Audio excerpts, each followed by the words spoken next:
Hello and welcome to our channel. इस channel पे आपको लूसेंट सामान्य ज्ञान मतलब सामान्य विज्ञान की हम अभी तक बहुत सारे चीज़ों को रिवाइज करा चुके हैं। आगे फिर चलिए हम बहुत सारी चीज़ें अभी भी रिवाइज के लिए बची हुई हैं, तो उन्हें हम धीरे धीरे करके आपको कोशिश कर रहे हैं कि डेली आपको एक वीडियो प्रोवाइड की जाए जिससे आपका रिवीजन अच्छी तरीके से हो सके। इसके अलावा भी हम बहुत सारी चीज़ों का रिवीजन करा रहे हैं, जैसे कि हिस्ट्री, पॉलिटी और भी चीज़ें हैं, तो आप उसे भी देखते रहिएगा। आपका लूसेंट बहुत अच्छी तरीके से याद भी आपको हो जाएगा और इसमें क्या इंपॉर्टेंट है, क्या चीज़ें आपको याद रखनी चाहिए, ये भी आपको पता चलेगा। अभी तक हमने वीडियो में बहुत सारी चीज़ें आपको बता दी हैं। इसमें जेनेटिक्स काफ़ी इंपॉर्टेंट था, ऑर्गेनिक इवोल्यूशन हमने लास्ट वीडियो में आपको बताई है। तो इस वीडियो में वनस्पति विज्ञान के बारे में हमें पढ़ना है। अभी तक आप जीव विज्ञान पढ़ रहे थे, अब वनस्पति विज्ञान, क्योंकि ये काफ़ी इंपॉर्टेंट है और इसको ध्यान से पढ़िएगा और सारी चीज़ें याद रखने की कोशिश कीजिएगा, क्योंकि इससे बहुत ज़्यादा क्वेश्चन पूछे जाते हैं। और हम कोशिश कर रहे हैं कि हिंदी और इंग्लिश दोनों ही चीज़ों को एक साथ एक वीडियो में लाया जाए, क्योंकि बहुत सारे लोगों को हिंदी में प्रॉब्लम होती है और बहुत सारे लोगों को इंग्लिश में प्रॉब्लम होती है। तो पहले हम आपको हिंदी में बताते हैं, उसके बाद सेम चीज़ आपको इंग्लिश में भी बताएंगे सेम वीडियो में। तो अगर जिन्हें भी प्रॉब्लम हो रही है हिंदी में, वो इंग्लिश में देख सकते हैं, और जिन्हें इंग्लिश में प्रॉब्लम हो रही है वो हिंदी में देख सकते हैं। आइए शुरू करते हैं। वनस्पति विज्ञान विभिन्न प्रकार के पेड़ पौधे तथा उनके क्रियाकलापों के अध्ययन को वनस्पति विज्ञान कहते हैं। मतलब बेसिकली पेड़ पौधों के स्टडी को हम वनस्पति विज्ञान कहते हैं। थियोफ्रैटस इनके मतलब थियोफ्रैटस को वनस्पति विज्ञान का पिता कहा जाता है। आप जानते हो एरिस्टोटल को बायोलॉजी का पिता कहा जाता है, और अरस्तु को ही जैव विज्ञान का पिता भी कहा जाता है। और ये सारी चीज़ें हम आपको पहले बता चुके हैं। जनरल साइंस की प्लेलिस्ट में आपको बहुत सारी चीज़ें मिलेंगी जो हम पहले आपको पढ़ा चुके हैं, तो वहाँ पे भी आप जाके इसको देख सकते हैं। वहाँ बहुत अच्छे तरीके से आपको समझ में भी आएगा। पादपों का वर्गीकरण इचलर ने ये किया था। एक्चुअली एक्लर कहा जाता है। एक्लर ने 1883 ईस्वी में वनस्पति जगत का वर्गीकरण निम्न रूप में किया था। इन्होंने पादप जगत को दो भाग में बांट दिया, जिसे क्रिप्टोगैम्स और फेनरोगैम्स कहते हैं। मतलब अपुष्प अपुष्पोद्भिद एंड पुष्पोद्भिद वर्ग। जो क्रिप्टोगैम्स हैं उसको बांटा गया था थैलोफाइटा, ब्रायोफाइटा एंड टेरिडोफाइटा में। और जो फेनरोगैम्स है उसको जिम्नोस्पर्म और एंजियोस्पर्म में बांटा गया था। अब है थैलोफाइटा। थैलोफाइटा को तीन पार्ट में बांटा गया था, जिसमें एल्गी, फंजाई और बैक्टीरिया इसे हम कहते हैं। थैलोफाइटा में बेसिकली आता है एल्गी। फंजाई और बैक्टीरिया ये मतलब जो आपने 5 किंगडम क्लासिफिकेशन पढ़ा है उसमें देखेंगे इस चीज़ को, लेकिन यहाँ पे भी इसको रखा जाता है क्योंकि इनका थैलस बॉडी ऑर्गेनाइजेशन होता है और इसीलिए इसको थैलोफाइटा के अंदर रखा गया है। और जो एंजियोस्पर्म होता है वो भी दो तरह का होता है। एक को बोलते हैं एक बीज पत्ती, और दूसरा होता है द्विबीजपत्ती, मतलब मोनोकॉट और डाइकॉट। तो आइए पहला है हमारा क्रिप्टोगैमस या अपुष्पोद्भिद पौधा। इस वर्ग के पौधे में पुष्प तथा बीज नहीं होता है। नाम से ही है अपुष्पोद्भिद, मतलब कि इसमें न पुष्प होगा न बीज होगा। थैलोफाइटा वनस्पति जगत का सबसे बड़ा समूह है, ये चीज़ ध्यान रखिएगा। थैलोफाइटा वनस्पति जगत का सबसे बड़ा समूह होता है। इस समूह के पौधे का शरीर श्रीकाय मतलब थैलस होता है, अर्थात पौधे जड़, तना तथा पत्ती आदि में विभक्त नहीं होते हैं। मतलब आप डिफ्रेंशिएट नहीं कर सकते हो कि इसमें पौधा, तना या पत्ती है या नहीं है। इसमें संवहक उत्तक नहीं होता है। संवहक उत्तक मतलब जो पानी को या भोजन को एक जगह से दूसरी जगह पहुंचाता है, वो सारी चीज़ें इसमें नहीं होती हैं। अगला है शैवाल या एल्गा। शैवालों के अध्ययन को फाइकोलॉजी कहते हैं। ये इंपॉर्टेंट है, याद रखिएगा। शैवालों के अध्ययन को फाइकोलॉजी कहते हैं। शैवाल प्रायः पर्णहरित युक्त संवहन उत्तक रहित आत्मपोषी होते हैं। इनका शरीर सुकाय सदृश होता है। लाभदायक शैवाल भोजन के रूप में पोरफायरिन, अल्बा, सरगसम उल्वा होता है एक्चुअली, उल्वा, सरगसम, लेमिनेरिया एंड नॉस्टोक आदि होते हैं। तो भोजन के रूप में बेसिकली पोरफायरिन या पोरफायरा, ये पोरफायरा है, फोरफायरा नहीं, ये पोरफायरा होता है। उल्वा, सरगसम, लेमिनेरिया और नॉस्टक, इन्हें भोजन के रूप में यूज़ किया जाता है। तो ये इंपॉर्टेंट है, इसको याद रखिएगा, भी आई है क्योंकि बहुत ज़्यादा पूछा जाता है। आयोडीन बनाने में लेमिनेरिया, फ्यूकस एंड एक्नोलिया आदि आते हैं। तो इसमें अभी तक क्वेश्चन में पूछा हुआ है लेमिनेरिया और फ्यूकस के बारे में ही, कि आयोडीन हमें कहाँ से मिलता है, तो लेमिनेरिया एंड फ्यूकस से मिलता है। इसके अलावा खाद के रूप में नॉस्टॉक, एनाबिना, केल्प, इन सब चीज़ों को यूज़ किया जाता है। तो ये बहुत इंपॉर्टेंट है, लाभदायक सवाल है और इसको याद रखिएगा। औषधियाँ बनाने में ये भी इम्पॉर्टेंट है। क्लोरेला से क्लोरेलिन नामक प्रतिजैविक एंड लेमिनेरिया से निगर आयोडीन बनाई जाती है। मतलब क्लोरेला एंड लेमिनेरिया ये मेडिसिनल प्लांट होते हैं, मतलब औषधि वाले पौधे होते हैं और इनसे औषधि तैयार की जाती है क्लोरेला एंड लेमिनेरिया से। अनुसंधान कार्यों में क्लोरेला, एसिटिबुलेरिया और बेलोनिया ये यूज़ किया जाता है अनुसंधान कार्यों में, मतलब रिसर्च वगैरह में बहुत ज़्यादा इसे यूज़ किया जाता है। क्लोरेला को ही बेसिकली यूज़ किया जाता है। इसमें क्लोरेला बहुत ज़्यादा इंपॉर्टेंट है। क्लोरेला नामक सवाल को अंतरिक्ष यान के केबिन के हौज में बचाकर यात्रियों को प्रोटीन युक्त भोजन, जल और ऑक्सीजन प्राप्त होता है। मतलब जो अंतरिक्ष यान में जो भी साइंटिस्ट जाते हैं वो भोजन के रूप में क्लोरेला यूज़ करते हैं, क्योंकि ये प्रोटीनेशियस होता है और काफ़ी ज़्यादा मात्रा में इसमें पानी और ऑक्सीजन प्रेजेंट होता है। तो इसको खाने से उन्हें पानी की कमी नहीं महसूस होती है, तो इसलिए इसको यूज़ किया जाता है। तो ये काफ़ी ज़्यादा इंपॉर्टेंट है, नोट है ऑलरेडी, आपको याद करने की ज़रूरत है इसको। नेक्स्ट है कवक। इसके अध्ययन को माइकोलॉजी कहा जाता है। कवक विज्ञान या माइकोलॉजी कहते हैं। कवक पर्णहरित रहित सकेंद्रीय संवहन उत्कर रहित थैलोफाइट है। कवक में संचित भोजन माइकोजन के रूप में प्रेजेंट होता है, ग्लाइकोजन के रूप में प्रेजेंट होता है, सॉरी। तो ये इंपॉर्टेंट है कि कवक में मतलब फंजाई में जो भोजन है वो ग्लाइकोजन के रूप में संरक्षित रहता है। इसमें कोशिका भित्ति काइटिन की बनी होती है। ये ऑलरेडी आपको पता है कि जो फंजाई होता है उसका जो कोशिका भित्ति होता है वो काइटिन का बना हुआ होता है। कवक पौधों में गंभीर रोग उत्पन्न करते हैं। इससे अधिक हानि रस्ट और अस्मट की होती है। पौधे के कवक में द्वारा होने वाले प्रमुख रोग निम्न हैं। अब इसमें ये रोग जो है वो इम्पॉर्टेंट है। सरसों का सफ़ेद रस्ट, मतलब वाइट रस्ट ऑफ क्रूसीफर। गेहूं का ढीला अस्मट, लूज अस्मट ऑफ वीट। गेहूं का किट्टू रोग, रस्ट ऑफ वीट।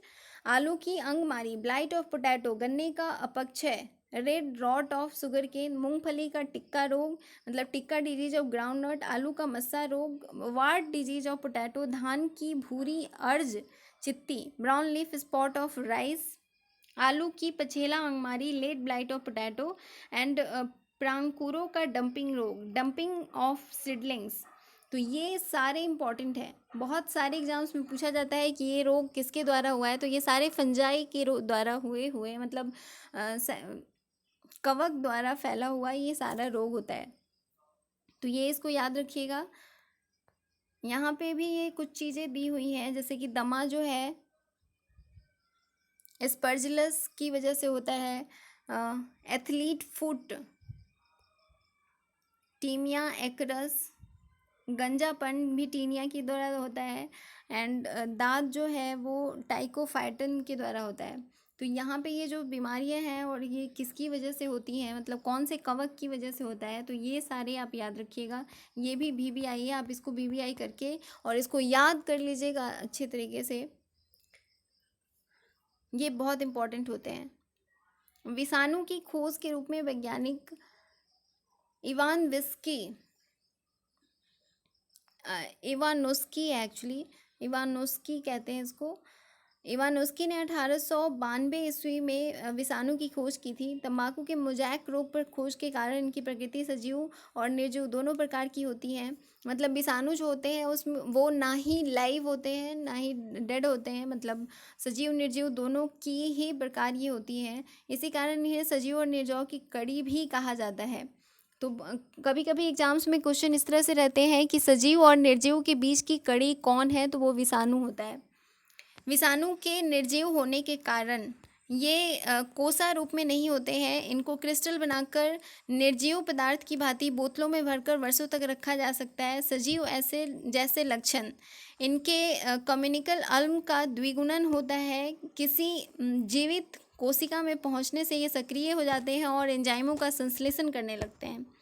परिपोषी प्रकृति के अनुसार विषाणु 3 प्रकार के हो सकते हैं। पादप विषाणु, इनका न्यूक्लिक अम्ल आरएनए होता है। अब यहाँ पे ये बहुत ज़्यादा इम्पॉर्टेंट है। पादप विषाणु में आरएनए प्रेजेंट होता है। विषाणु में बेसिकली प्रोटीन कोट होता है और उसके अंदर आरएनए होता है। ये चीज़ ध्यान रखने वाली है। विषाणु में प्रोटीन कोट के अंदर आरएनए या फिर डीएनए, मतलब कुछ भी आरएनए या डीएनए दोनों में से कोई हो सकता है। तो प्रोटीन कोट के अंदर ये जेनेटिक मटेरियल प्रेजेंट होता है, इसे ही हम विषाणु कहते हैं। अब है पादप में आरएनए प्रेजेंट होता है, जंतु विषाणु में डीएनए प्रेजेंट होता है, कभी कभी आरएनए भी पाया जाता है। मतलब जंतु में आरएनए और डीएनए दोनों तरह के विषाणु पाए जा सकते हैं, लेकिन पादप में सिर्फ आरएनए जिसमें होता है वही विषाणु पाए जाते हैं। बैक्टीरियोफाज या जीवाणु भोजी, ये केवल जीवाणुओं द्वारा आश्रित रहते हैं। ये जीवाणुओं को मार डालते हैं, इनमें डीएनए पाया जाता है। तो ये भी आपको याद रखना है। जैसे कि टीटूफेज, ये एक बैक्टीरियोफाज है। टीटूफाज होता है एक्चुअली। टीटूफाज एक तरह का बैक्टीरियोफाज है और बैक्टीरियोफाज में डीएनए प्रेजेंट होता है। ये याद रखने वाली बात है और ये जीवाणुओं को खत्म कर देता है। जिस विषाणु में आरएनए आनुवंशिक पदार्थ होता है उसे रेट्रो विषाणु कहते हैं, मतलब रेट्रो वायरस कहते हैं। जिस वायरस में आरएनए आनुवांशिक पदार्थ होता है उसे हम रेट्रोवायरस कहते हैं। जैसे कि एचआईवी, एग्जाम्पल आप याद रख सकते हो। एचआईवी वायरस जो होता है वो एक तरह का रेट्रोवायरस होता है जिससे एड्स होता है। अगला है आकृति के आधार पर जीवाणु कई प्रकार के हो सकते हैं। सॉरी, यहाँ पे जीवाणु है। इसकी खोज हॉलैंड के एंटोनी लिवेनहॉक ने की थी। एंटोनी वॉन लिवेनहॉक ने की थी। जीवाणु विज्ञान का पिता लिवेनहॉक को कहा जाता है, तो ये भी इम्पॉर्टेंट है। एरेनबर्ग ने, ये एरेनबर्ग है, एरेनबर्ग नहीं होता है, एरेनबर्ग ने सन 1829 ईस्वी में इन्हें जीवाणु नाम दिया था। तो ये भी इम्पॉर्टेंट है। इसके बाद है 1843 से 1910 ईस्वी में रॉबर्ट कोच ने कॉलेरा तथा तपेदिक के जीवाणुओं की खोज की तथा रोग का जन्म सिद्धांत बताया था। तो रॉबर्ट कोच ने तपेदिक के जीवाणुओं की खोज की थी या कलरा के जीवाणुओं की खोज की थी, तो ये भी याद रखने वाली बात है। लुइस पास्चर ने रेबीज का टीका दूध के पॉस्चराइजन की खोज की थी, ये भी इम्पोर्टेंट है, ये याद रखिएगा। आकृति के आधार पर जीवाणु 3 प्रकार के होते हैं। एक तो होता है आपका बैसिलस, कोकस, कॉमा सेप्ट। स्पाइरल भी होता है। एक्चुअली 4 तरह के होते हैं आकृति के आधार पे। बैसिलस मतलब छड़ाकार जो होता है उसे बैसिलस कहते हैं। छड़ की तरह होता है, छड़ नुमा या बेलनाकार होता है। स्फेरिकल जो होता है वो कोकस होता है, मतलब गोलाकार। और कॉमा सेप्ट जो होता है उससे हम विब्रियो कहते हैं। तो बैसिलस, कोकस, विब्रियो एंड एक होता है आपका स्पाइरलम। सॉरी, यहाँ पे दिया हुआ है स्पाइरुलम, स्पाइरल शेप का होता है। तो ये 4 तरह के आपके जीवाणु होते हैं आकार के आधार पे। तो नाम बस याद रखिएगा, बैसिलस, कोकस, विब्रियो एंड स्पाइरुलम, और ये 4 तरह के होते हैं। एजोटोबैक्टर, एजोस्पाइरुलम तथा कॉलेस्ट्रीडियम जीवाणु की कुछ जातियां स्वतंत्र रूप में मिट्टी में निवास करती हैं और वो मिट्टी के कणों के बीच स्थित वायु से के नाइट्रोजन का वर्गीकरण करती हैं। एनाबीना और नॉस्टक नामक साइनोबैक्टीरिया वायुमंडल में नाइट्रोजन की स्थितिकरण करती हैं। तो ये सब भी इम्पॉर्टेंट है, नाम आपको याद रखना है। स्वतंत्र रूप में मिट्टी में पाए जाने वाले होते हैं एजोटोबैक्टर, स्पाइरुलम, एजोस्पाइरुलम एंड कोलेस्ट्रीडियम। वहीं एनाबिना एंड नॉस्टक जो है वो वायुमंडल में नाइट्रोजन को मतलब नाइट्रोजन फिक्सेशन का काम करते हैं। अगला है राइजोबियम तथा ब्रैडी राइजोबियम इत्यादि जीवाणु की जातियां लेग्यूमिनोसी मतलब मटर कुल के पौधों की जड़ों में रहती हैं और वायु में N2 की स्थितिकरण करती हैं। तो ये भी मतलब राइजोबियम और ब्रैडी राइजोबियम ये भी नाइट्रोजन फिक्सेशन में हेल्प करते हैं, तो ये भी आपको नाम याद रखना पड़ेगा। दूध को अधिक दिनों तक सुरक्षित रखने के लिए इसका पाश्चराइजेशन करते हैं। इसकी दो विधियाँ होती हैं। लो टेम्परेचर होल्डिंग मेथड, दूध को 62.8 डिग्री सेंटीग्रेड पर 30 मिनट तक गर्म करते हैं।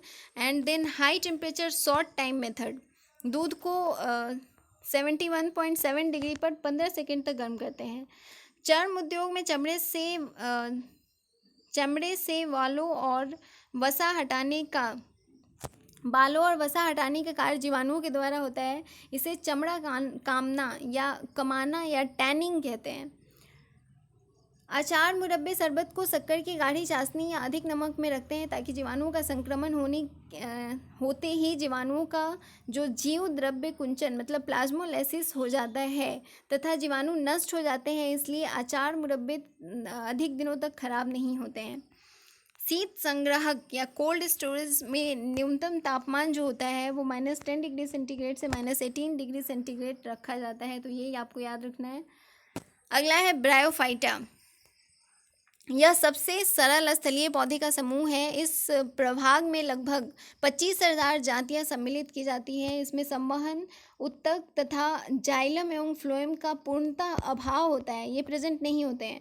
इस समुदाय को वनस्पति जगत का एम्फीबिया भी कहा जाता है। तो आपको याद रखना है ब्रायोफाइटा को वनस्पति जगत का एम्फीबिया कहा जाता है। इस समुदाय के पौधे मृदा अपवर्तन को रोकने में सहायक होते हैं।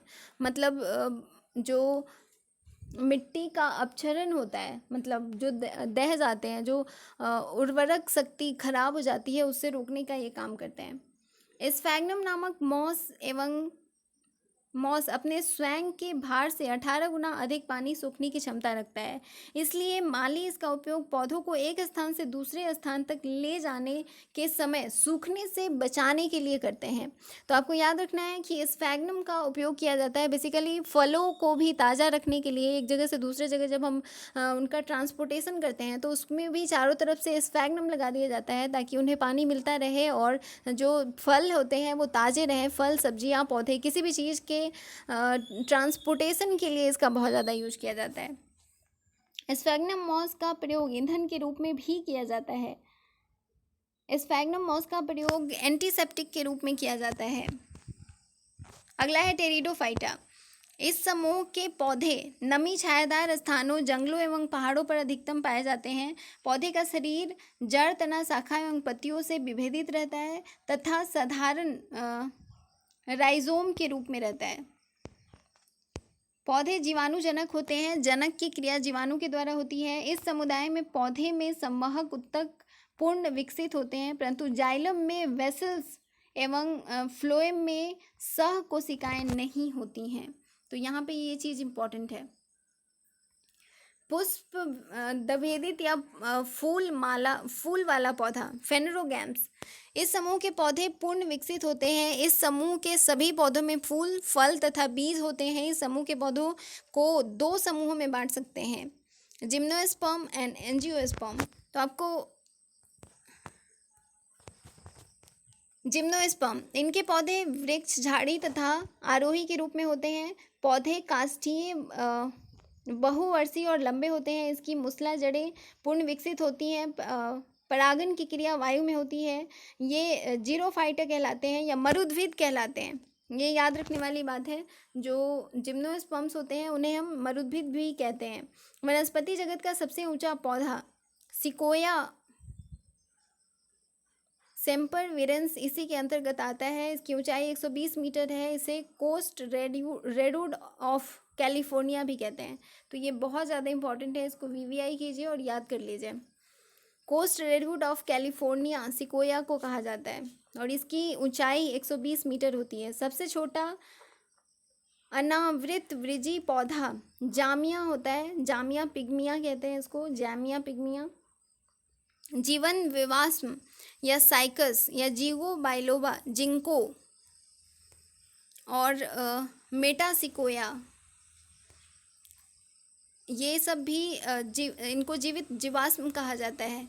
तो जीवित जीवाश्म साइकस, जिंको और मेटासिक्विया को कहा जाता है।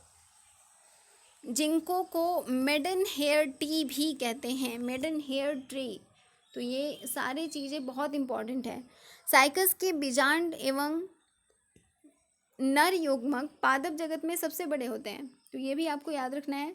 पाइनस के परागकण इतनी तादाद में होते हैं कि पीले बादल मतलब सल्फर सावल बन जाते हैं। तो ये सारी चीज़ें बहुत ज़्यादा इंपॉर्टेंट है और ये बहुत सारे एग्जाम्स में बहुत ज़्यादा पूछी गई हैं। मतलब वनस्पति विज्ञान में सबसे इम्पॉर्टेंट जिम्नोस्पर्म और एंजियोस्पर्म होता है। अगला है जिम्नोस्पर्म का आर्थिक महत्व। भोजन के रूप में साइकस के तनों में मंड निकालकर खाने वाला साबूदाना बनाया जाता है, इसलिए साइकस को सागो पाम कहते हैं।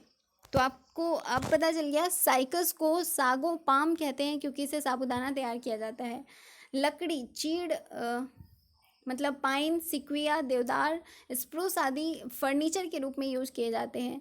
चीड़ के पेड़ से तारपीन का तेल, देवदार की लकड़ी से सेड्रस तेल तथा जूनिपेरस की लकड़ी से सेड कास्ट तेल निकाला जाता है। तो ये भी इम्पॉर्टेंट है, किससे कौन सा ऑयल मिलता है ये बहुत ज़्यादा पूछा जाता है। टैनिन चमड़ा बनाने में, स्याही बनाने के काम आता है। रेजिन कुछ शौकियों पौधे से रेजिन निकाला जाता है जिसका प्रयोग वर्निस, पॉलिश, पेंट आदि बनाने में होता है।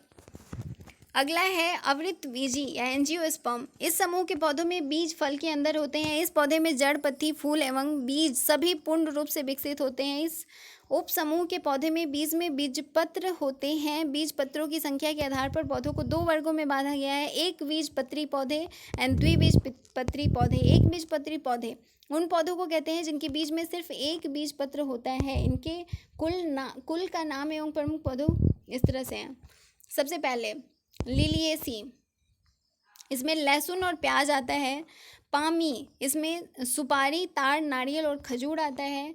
ग्रैमिनेसी, गेहूं, मक्का, बांस, गन्ना, चावल, ज्वार, बाजरा, जौ आदि इसमें आता है।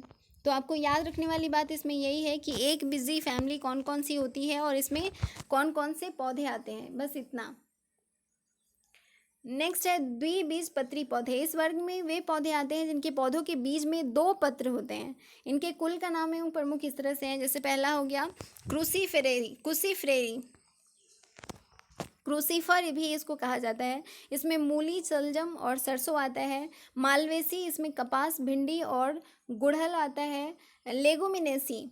लेगुमिनेसी में बबूल, छुईमुई, कत्था, गुलमोहर, अशोक, कचनार, इमली तथा दलहन फसल आती हैं। लेगुमिनेसी में इंपॉर्टेंट है दलहन फसल। अभी तक एग्जाम्स में दलहन फसल के बारे में ही पूछा जाता है, वो किस में आता है, तो उसे लेग्यूमिनेसी कहते हैं। और लेग्यूमिनेसी इसलिए भी कहते हैं क्योंकि दलहन फसल के जड़ों में लेग्यूम्स प्रेजेंट होता है और वो नाइट्रोजन फिक्सेशन का काम करता है जिससे प्रोटीन बहुत ज़्यादा अमाउंट में बनता है। कंपोजिटी, सूरजमुखी, ब्रिंग, राज, गेंदा, कुसुम, शैवाल, डालिया, ये सब।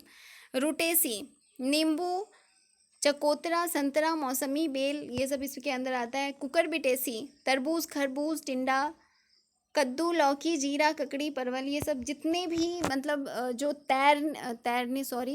जो फैलने वाले पौधे होते हैं, मतलब जिसमें लत्ती होती है, झाड़ पौधे नहीं होते हैं, वो आती है कुकुरबिटेसी में। सोलेनेसी, आलू, मिर्च, बैगन, मकोया, धतूरा, ये सब इसके अंदर आता है। रोजेसी, स्ट्रॉबेरी, सेव, बादाम, नाशपाती इसके अंदर आता है। तो अभी तक हम इतना इसमें रहने देते हैं।